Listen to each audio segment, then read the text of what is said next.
Again, this is my G36C version 3 gearbox running the Matrix Magnum High Torque with ZCI 13.1 gears with the M120 spring.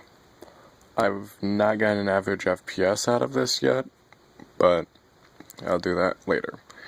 I have my wires soldered on. Hopefully they hold.